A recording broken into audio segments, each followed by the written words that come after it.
Welcome to the journey through Faraday's law of electromagnetic induction. We're about to uncover the secrets behind this fascinating phenomenon. Faraday's law states that when there's a change in magnetic field within a closed loop of wire, it induces an electromotive force, EMF, causing an electric current to flow.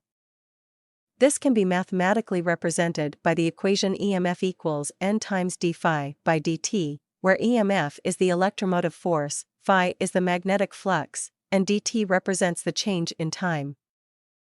Now, let's see what happens when we move a magnet parallel to the coil. There's no change in magnetic flux because the magnet's field lines are parallel to the coil.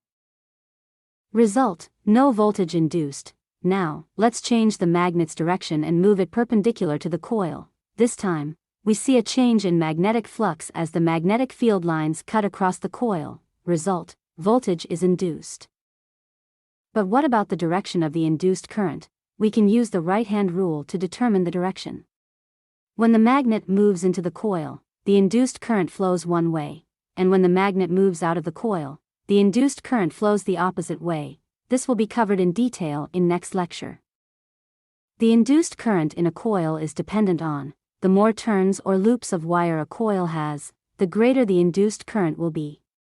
This is because each turn contributes to the overall magnetic flux change.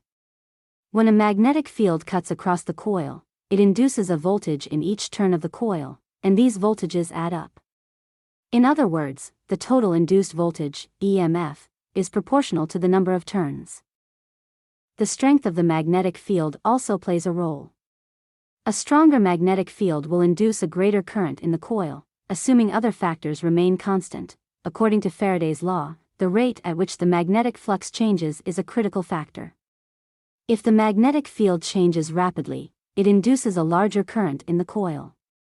This change in flux could be due to the movement of the magnet or a change in the strength of the magnetic field.